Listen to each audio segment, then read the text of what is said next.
दोस्तों Vivo V60 versus Oppo Reno 14 इन दोनों का ना गहन परीक्षण अर्थात डीप टेस्टिंग हमने कर ली है और आज ना हमारे पास इस वीडियो में एक विजेता है आपके लिए। हालांकि Oppo में हमें 2 मुख्य कमियां लगी और Vivo में 5 कमियां मिली। तो जैसा हम आपको कई बार बता चुके हैं कि हमारे कंपैरिजन पेड नहीं होते हैं। दोनों स्मार्टफोन्स को हमने परचेज किया है, टेस्ट किया है विधिवत रूप से, और इस वीडियो में भी आपको टेस्ट के डेटा स्टैट्स सब कुछ बताऊंगा। और ऐसा नहीं कि सिर्फ एक के कॉन्स दिखाऊंगा, दोनों के आपको प्रोज एंड कॉन्स जानने को मिलेंगे इस वीडियो में। और साथ ही ये भी जानने को मिलेगा कि कैमरा किसका अच्छा है, परफॉर्मेंस में कौन आगे है, बैटरी बैकअप कौन सही दे रहा है और हीटिंग की दिक्कत किस में है, और सबसे मुख्य बात कौन सा फोन आपको लेना चाहिए। क्योंकि देखिए जैसे हम दोनों की प्राइसिंग देखते हैं तो Vivo वाला आपको सस्ता लग सकता है, परंतु 8/256 GB वेरिएंट को जब कंपेयर करेंगे तो वहां पे Oppo थोड़ा सस्ता रहेगा। और वैसे भी दोनों फोन्स ना ऑफर्स के साथ में 35,000 या इसके नीचे भी मिल जाते हैं। और इस प्राइस के हिसाब से ना एक बात तो बहुत क्लियर है, यहाँ पे डिजाइन एंड बिल्ड के हर एस्पेक्ट में Oppo के पास ना बहुत बड़ी लीड है। ये ना मच मोर प्रीमियम फील होता है, इन हैंड फील इसकी बहुत कमाल आती है और ये Vivo की तुलना में थोड़ा सा हैंडी भी है, पतला और हल्का होने के साथ। और इसका मुख्य कारण है कि Oppo ने ना इसमें एल्यूमिनियम का फ्रेम यूज किया है, ग्लास बैक है, वहीं पे Vivo में प्लास्टिक का फ्रेम है। और इनके कुछ कलर वेरिएंट्स में ग्लास बैक मिलेगा और मेरे पास जो ये वाला कलर है ना, ये प्लास्टिक बिल्ड के साथ आता है। तो यही कारण है कि Vivo वाला ना उतना प्रीमियम फील नहीं होता है। इसके साथ में Vivo में एक जगह और कॉस्ट कटिंग करी गई है, जो इसमें कंपन प्रक्रिया के लिए भाई हैप्टिक मोटर का उपयोग करा गया है ना, ये ERM वाली है। ये चीप सस्ती क्वालिटी की हैप्टिक मोटर होती है, इसमें झंझनाने वाला वाइब्रेशन आता है। वहीं पे Oppo के अंदर LRA टेक्नोलॉजी वाली X एक्सिस लीनियर मोटर का यूज करा गया है, जो कि पिन पॉइंट हैप्टिक फीडबैक आपको प्रदान करती है। हालांकि एक बात बहुत अच्छी है, दोनों ही फोन्स में स्ट्रॉन्ग IP रेटिंग दी गई है। तो पानी वानी में एक्सीडेंटली ऐसे गिर जाते हैं फोन्स ना, तो इनके बचने के चांसेस पूरे रहेंगे। हाँ, आपको जानबूझकर नहीं डालना है, क्योंकि ब्रांड आपको वारंटी क्लेम नहीं देगी वाटर डैमेज की कंडीशन में। बाकी दोनों में डुअल सिम का उपयोग कर सकते हैं। ई सिम या फिर माइक्रो SD कार्ड का स्लॉट दोनों में नहीं मिलता। अब जैसे डिजाइन वाले सेगमेंट में भाई क्लियरली Oppo आगे रहा, यहाँ पे डिस्प्ले सेगमेंट में ना ऐसा मैं नहीं कह सकता। परंतु वो बताने से पहले आपको बताना चाहूंगा कि इन दोनों फोन्स में आपको out of the box back case, charger सब कुछ मिल जाएगा। अब देखो, जैसे डिस्प्ले साइज की बात करते हैं तो Oppo वाला थोड़ा छोटी और फ्लैट डिस्प्ले के साथ आता है। ऊपर से Oppo में 1.5K रेजोल्यूशन मिलता है, स्लाइटली क्रिस्प लगती है डिस्प्ले, और इसी के साथ Gorilla Glass 7i की प्रोटेक्शन भी मिलती है। और हाँ, Oppo में फ्लैट डिस्प्ले होने के साथ में जो बेजल्स हैं वो भी एकदम सिमेट्रिकल हैं, अर्थात चारों तरफ से एकदम बराबर हैं। तो ये देखने में ना बड़ी प्रीमियम लगती है सामने से भी। अच्छा, Vivo में आपको क्वाड कर्व डिस्प्ले मिलेगी, इसका रेजोल्यूशन फुल HD प्लस है। अब यहाँ पे डिस्प्ले के विभाग में जो मुख्य अंतर दिखा ना, वो था आउटडोर्स में ब्राइटनेस का। जैसे हम दोनों फोन्स को लेकर आउटडोर्स में गए ना टेस्ट करने के लिए, तो वहां पे हमें भाई साफ साफ दिखा कि Vivo की डिस्प्ले ना ज्यादा ब्राइट है, और इस प्राइस में जो Oppo 1200 निट्स की SBM ब्राइटनेस ऑफर कर रहा है ना, वो कहीं ना कहीं कम लगती है। अच्छा, एक बात और है, दोनों में इन डिस्प्ले स्कैनर मिलता है, पोजीशन थोड़ा नीचे साइड है, परंतु यहाँ पे Oppo वाला ना थोड़ा जल्दी अनलॉक करता है। और उसका मुख्य कारण क्या है वो आप पूरी वीडियो देखेंगे ना तो आराम से समझ जाएंगे। हालांकि एक बात बहुत अच्छी लगी, YouTube और Netflix दोनों जगहों पे भाई दोनों ही फोन्स HDR10 कंटेंट को स्ट्रीम कर सकते हैं। अच्छा, साइड बाय साइड जब हमने टेस्ट किया ना दोनों को, तो ये चीज नोटिस करी कि Oppo की डिस्प्ले ना थोड़ा सा नेचुरल साइड पे रहती है और Vivo में थोड़ा सा पंची, थोड़ा सा वाइब्रेंट कलर्स आपको दिखते हैं। तो ये पूर्ण रूप से आपके ऊपर निर्भर करता है कि आपको किस प्रकार के रंग देखने में अच्छे लगते हैं। मुझे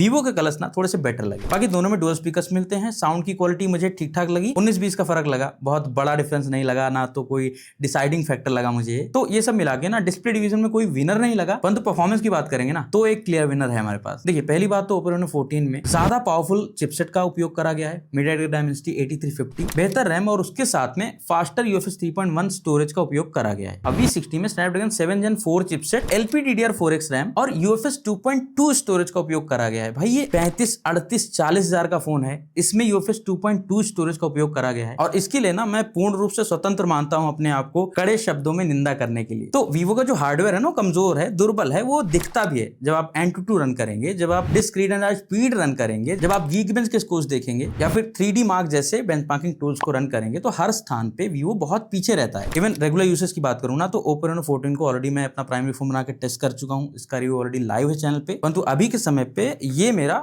मेन फोन है, मेरी दोनों सिम ना इसी में पड़ी हुई है फिलहाल। और Oppo वाला ना दैनिक जीवन के कार्यों में, जैसे आप नॉर्मली ऐप ओपन कर रहे हैं, मल्टीटास्क कर रहे हैं, तो Oppo बिल्कुल भी लैग नहीं होता, बिल्कुल अटकता नहीं है। परंतु Vivo में ना डे 1 से मुझे अच्छे खासे लैग्स नोटिस हो रहे हैं। कई बार जल्दी एप्लीकेशंस को ओपन करना होता है, स्विच करना होता है, तो वहां पे आराम से दिख जाता है कि ये लैग हो रहा है। कैमरा एप्लीकेशन ओपन करते हैं, मोड्स के बीच में जाते हैं, तब भी लैग नोटिस बेस होता है। अभी हैवी परफॉर्मेंस की भी बात करेंगे, परंतु नॉर्मल यूसेज में भी वीवो थोड़ा सा लैगी फील होता है और संभवतः इसका मुख्य कारण वीवो की ऑप्टिमाइजेशन है, ना कि हार्डवेयर। क्योंकि कुछ महीने पहले ना मैंने नथिंग फोन 3a प्रो का रिव्यू किया था, उसमें भी सिमिलर सा हार्डवेयर मिलता था, उसमें भी UFS 2.2 स्टोरेज ही थी और जितने दिनों तक मैंने उस फोन को यूज किया था ना, एक बार भी वो फोन लैग नहीं हुआ था, ना तो अटका था। तो इसलिए कह रहा हूं कि हैवी टास्क को छोड़ के Vivo V60 को एटलीस्ट नॉर्मल टास्क में थोड़ा बेटर परफॉर्म करने के लिए ऑप्टिमाइज किया जा सकता था। क्योंकि देखिए, जैसे हम हैवी परफॉर्मेंस की बात करते हैं, वीडियो रेंडरिंग करेंगे, वहां पे ओप्पो आगे निकल जाएगा। हमने 15 GB का फोल्डर इंटरनली दोनों में कॉपी पेस्ट किया, ओप्पो ने भाई पूरा कॉपी कर लिया और वीवो आधा भी कॉपी नहीं कर पाया था। अब ये जो आप लिमिटेशन देख रहे हैं, ये हार्डवेयर साइड से हैं,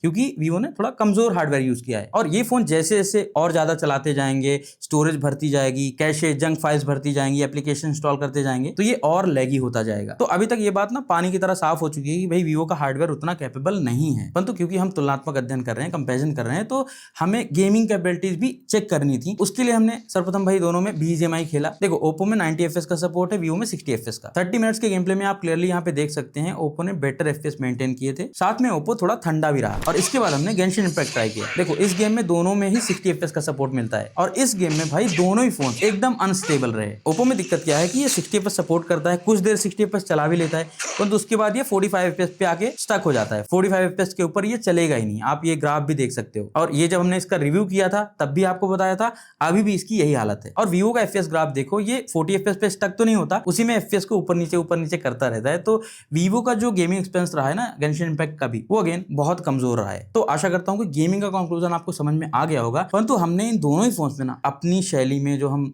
3 घंटे का extreme battery drain and heating test करते हैं, वो भी किया था। ये हम आउटडोर कंडीशंस में और 5G डेटा पे करते हैं, जिसमें कि 1 घंटे की व्हाट्सएप वीडियो कॉलिंग होती है, 30 मिनट्स तक रील्स देखते हैं और 30 मिनट्स तक नेटफ्लिक्स से सीरीज डाउनलोड की, और इसके बाद हमने 1 घंटे तक 4K 30 FPS में वीडियो रिकॉर्डिंग करी। अब सर्वप्रथम हीटिंग की बात करें तो ये वाला ग्राफ देखो आप, यहाँ पे वीवो व्हाट्सएप वीडियो कॉलिंग के दौरान ना 50 डिग्री सेल्सियस के भी ऊपर निकल गया था। हालांकि वीडियो रिकॉर्डिंग के दौरान में ओप्पो ज्यादा गर्म हुआ है। और इस पूरे 3 घंटे के टेस्ट में ना बैटरी ड्रेन की बात करते हैं तो भाई ओप्पो ने ज्यादा बैटरी ड्रेन करी है। और ओप्पो रेनो 14 का जिसने भी मेरा रिव्यू चेक किया होगा उसको पता होगा ऑलरेडी कि 6000 mAh के हिसाब से इसका बैटरी बैकअप उतना अच्छा नहीं है। हालांकि इस टेस्ट में हम एक और चीज भी देखते हैं कि 5G नेटवर्क स्टेबिलिटी किसकी अच्छी रही, तो दोनों में हमें नेटवर्क स्टेबल मिले हैं और दोनों की डाउनलोडिंग स्पीड भी एकदम बढ़िया रही है। तो परफॉर्मेंस का आपको समझ में आ गया होगा, परंतु एक सारांश दे देता हूं मैं। देखिए, गेमिंग, हैवी टास्क या फिर रेगुलर यूसेज की भी बात करते हैं ना, तो रेनो 14 बेहतर अनुभव देने में सक्षम है। परंतु यदि आप गेमिंग ज्यादा करते हैं तो ओप्पो भी आपके लिए बहुत अच्छा विकल्प नहीं रहेगा, क्योंकि ओप्पो की भी जो सस्टेन परफॉर्मेंस है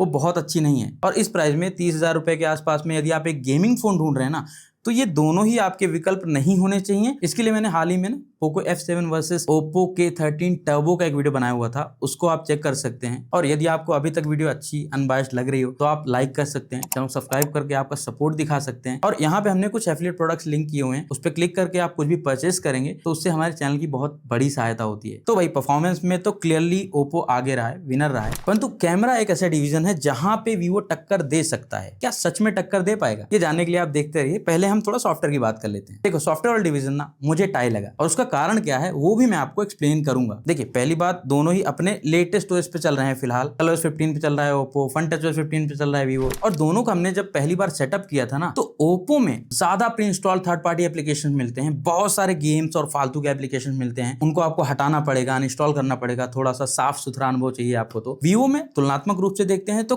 कम ब्लॉटवेयर मिलते हैं, मिलते जरूर हैं बट कम मिलते हैं, और कुछ एक UI एड्स भी आपको देखने को मिल सकते हैं। अब मान लीजिए सॉफ्टवेयर में मैं बाकी सारी चीजों को साइड कर देता हूं, UI के यूजर इंटरफेस के पॉइंट ऑफ व्यू से, दृष्टिकोण से देखता हूं ना, तो इस स्थान पे ओप्पो बहुत आगे है, बड़ा मॉडर्न फील होता है। यहाँ पे टॉगल मेन्यू देखिए, सेटिंग्स मेन्यू देखिए, आप अलग अलग इनके एप्लीकेशन भी देखेंगे, हर स्थान पे बड़ा आकर्षक लगेगा आपको ओप्पो का UI। और क्योंकि मैंने दोनों फोन्स को साइड बाय साइड यूज किया है, टेस्ट किया है ना, तो आराम से बता सकता हूं कि दैनिक जीवन में, रेगुलर यूसेज में ओप्पो का UI much better, much smoother feel होता है। साथ में रैम मैनेजमेंट भी ओप्पो का मच बेटर है। साथ ही ओप्पो में ना कस्टमाइजेशन के भी थोड़ा अतिरिक्त विकल्प मिलते हैं। और साथ ही हम AI फीचर्स की भी बात करें ना, तो ओप्पो में ज्यादा मीनिंगफुल, ज्यादा प्रैक्टिकल AI फीचर्स मिलते हैं। बाकी दोनों में आप साइलेंट कॉल रिकॉर्डिंग भी कर सकते हैं, तो उसकी कोई दिक्कत नहीं है। तो अभी तक सॉफ्टवेयर के मोस्टली पार्ट में ओप्पो आगे रहा है। तो ये सेगमेंट टाई कैसे हो रहा है? देखो, उसका एक बहुत बड़ा कारण है लॉन्ग टर्म सॉफ्टवेयर सपोर्ट। यहाँ पे वीवो ने 4+6 ईयर्स के सॉफ्टवेयर अपडेट अपडेट्स का प्रॉमिस किया है और इस स्थान पे ओप्पो अपने 3+4 ईयर्स की सॉफ्टवेयर अपडेट पॉलिसी के साथ ना थोड़ा पीछे हो जाता है। और इसी प्रकार नेटवर्क एंड कनेक्टिविटी वाला सेगमेंट भी मुझे टाई ही लगा। देखो 5G बैंड्स की तरफ से कोई समस्या नहीं है, ब्लूटूथ वर्जन भी सेम है, दोनों में सेम USB 2.0 वाला टाइप सी पोर्ट मिलता है, स्लो वाला। यहाँ पे एक स्थान पे ओप्पो आगे है वाईफाई 6 के सपोर्ट के साथ, वहीं एक स्थान पे वीवो आगे है क्योंकि वीवो में NFC दिया गया है और इसीलिए ना नेटवर्क डिपार्टमेंट भी मुझे टाई लगा।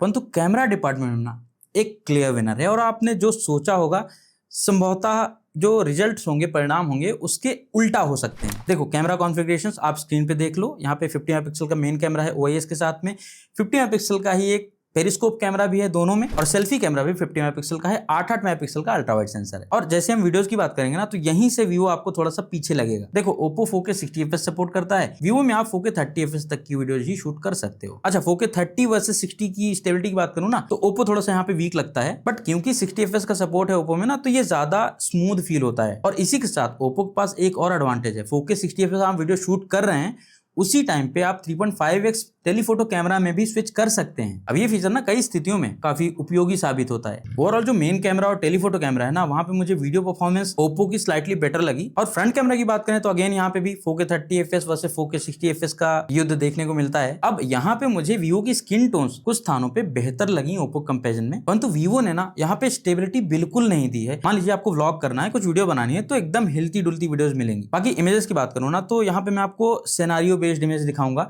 थोड़ा बेहतर आप भी समझ पाएंगे, मैं भी एक्सप्लेन कर पाऊंगा। जैसे ये वाली फोटो हमने ना अगेंस्ट द सन कैप्चर करी थी। यहाँ पे ओप्पो ने कलर्स तो नेचुरल रखे हैं बट जो डार्क वाला पार्ट है ना उसको एकदम डार्क कर दिया है, तो यहाँ पे मुझे वीवो की इमेज ज्यादा बढ़िया लगी। अब ये फोटो हमने एक पौधे की क्लिक करी थी, यहाँ पे ओप्पो में ऐसे ही कलर्स दिख रहे हैं जैसे कि मुझे मेरी आंखों से दिख रहे थे। और यहाँ पे हमने वीवो के अलग अलग 3 कलर मोड्स भी ट्राई किए। ये विविध वाली फोटो देख रहे हैं, टेक्सचर देखिए, और ये जाइस वाली है। वीवो के कलर्स एक्चुअल कलर्स के आसपास भी नहीं आ पाए। अच्छा डिटेल्स की बात करते हैं, चाहे दिन की फोटोज देख लें आप, चाहे रात की फोटोज देख लें, चाहे 1x की बात करें, चाहे हम 3x की बात करें, हर स्थान पे मुझे ओप्पो की डिटेल्स मच बेटर लगी, मच शार्पर इमेज कैप्चर करता है ये। साथ में 120x 100x जूम की बात करें, यहाँ पे भी ओप्पो आगे लगा। हालांकि रात के कुछ सिनेरियोज में ओप्पो के कलर्स ना बड़े फेडेड से लगे, मुझे इमेज बहुत अच्छी नहीं लगी, परंतु डिटेल्स अभी भी वीवो के मेन कैमरा की ना बहुत बिलो एवरेज है। इनफैक्ट यहाँ पे मैं मेन कैमरा की कुछ पोर्ट्रेट इमेज दिखाता हूँ आपको, और हर इमेज को मैं आपको जूम करके दिखाऊंगा। यहाँ पे वीवो ने ना एक बहुत पुराना पाषाणकालीन सोनी IMX 766 सेंसर का उपयोग करा है और ये ऑलमोस्ट हर पोर्ट्रेट्स में बहुत बुरा काम कर रहा है। ये आर्टिफिशियली इमेजेस में डिटेल्स ऐड करने का ट्राई कर रहा है, इस वजह से इमेज बहुत हद से ज्यादा ओवर शार्पन हो जा रही हैं। स्किन टोन्स कहां जा रही हैं इसको कुछ नहीं पता है। यहाँ पे स्किन टोन्स ओप्पो भी बहुत एक्यूरेट नहीं कैप्चर कर रहा है, बट ओवरऑल देखते हैं तो मच बेटर इमेज से प्रोड्यूस कर रहा है। बाकी टेलीफोटो पोर्ट्रेट्स की बात करूं तो मोस्टली आज तक मैंने जितने भी वीवो के स्मार्टफोन्स टेस्ट किए हैं टेलीफोटो कैमरा के साथ में, उनकी परफॉर्मेंस अपने कॉम्पिटिशन में 20 ही रही है, कभी 19 नहीं हुई। और यहाँ पे भी कुछ इमेज में मुझे वीवो की इमेज शानदार लगी, बट अगेन यहाँ पे भी जूम करके देखेंगे ना तो कई बार ये इमेज को ओवर शार्पन कर रहा है। मेन कैमरे के बराबर ओवर शार्पन नहीं कर रहा है, बट हाँ थोड़ा बहुत आर्टिफिशियल आपको शार्पनिंग दिख जाएगी। बाकी ओप्पो में भी एज डिटेक्शन की थोड़ी बहुत समस्याएं हैं। मेन कैमरा के कलर्स ह्यूमन सब्जेक्ट पे बहुत अच्छे नहीं आते, परंतु अल्ट्रा वाइड कैमरा दोनों में 8 ही मेगापिक्सल का है। बट मैं आपको 2 इमेज दिखाता हूँ, हर इमेज में आपको डिटेल्स ओप्पो के अंदर ज्यादा बेहतर मिलेंगी, चाहे दिन की बात करें चाहे रात की। और इसी प्रकार सेल्फीज भी हमने दिन में भी रात में भी कई स्थानों पर ट्राई किया। ये हम क्लिक कर रहे थे, बहुत पसीना आ गया था, बड़ी गर्मी थी। एक बात तो माननी पड़ेगी, दोनों में जो डिटेल्स है ना बहुत अच्छी है। आप जूम करके देखेंगे फेस के एक एक दाग धब्बे सब कुछ दिखेंगे। और यहाँ पे कहना चाहूंगा कि वीवो की स्किन टोन्स ना मुझे 10 में से 6 बार ज्यादा अच्छी लगी। और इतना ही नहीं, वीवो के अंदर ना कुछ और एडवांटेजेस हैं, जैसे कि जाइस फिल्टर्स का सपोर्ट मिल जाता है इसमें, जाइस कोलैबोरेशन के साथ बना हुआ है। साथ में इनका जो 4 सीजन AI पोर्ट्रेट वाला ऑप्शन है ना बड़ा अच्छा लगता है, मजा आता है यूज करने में। जो इन्होंने वीवो X200 FE के साथ दिया था, हमने रिसेंटली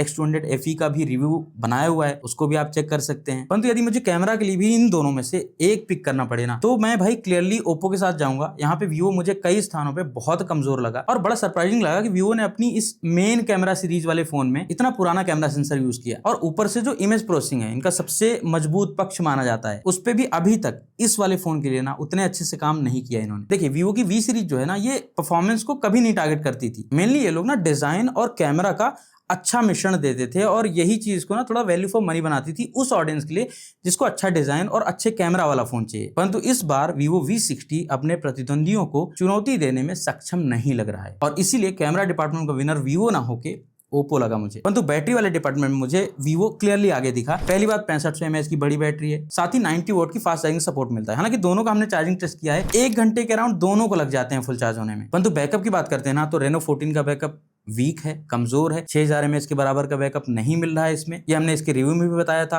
अभी की टेस्टिंग में भी सामने आया है। वहीं वीवो का जो बैकअप है ये ज्यादा स्ट्रांग है। तो देखो, जैसे मैंने आपको स्टार्टिंग में बताया था, हमने दोनों फोन्स को परचेस किया है, टेस्ट किया है, विधिवत टेस्ट किया है। जो भी रिजल्ट्स, जो भी फैक्ट्स सामने आए हैं वो सब आपके समक्ष रखे गए हैं। यदि आपको ओरिजिनल फोटोज भी चेक करनी है तो ड्राइव में आपको लिंक मिल जाएगा, डाउनलोड करिए, चेक करिए। हमारी टेस्टिंग में हमें जो भी प्रोज एंड कॉन्स मिले दोनों फोन्स के, वो सब हमने आपके सामने रखे हैं। परंतु ये सारे टेस्ट करने के बाद मैं ये क्लियरली कह सकता हूं कि इस प्राइस रेंज में इन दोनों में से Oppo Reno 14 एक मच बेटर ऑप्शन है। और ये सब चीजें आप बेहतर तरीके से समझ सको, उसके लिए मैंने ये ग्राफ भी बनाया है। आप ये देख के आराम से समझ सकते हैं कि आपको कौन सा फोन परचेज करना है। बाकी अभी भी आपके कुछ प्रश्न हो कमेंट में पूछ सकते हैं। यहाँ पे प्रोडक्ट्स को मैंने टैग किया है, चाहे तो आप यहाँ पे क्लिक करके कुछ भी परचेज कर सकते हैं। जो चीज आप परचेज करने वाले थे वही परचेज करना है, कुछ भी रैंडमली नहीं परचेज करना है। बट हाँ, वीडियो पसंद आए तो वीडियो को लाइक और चैनल को सब्सक्राइब किए बिना मत जाइएगा।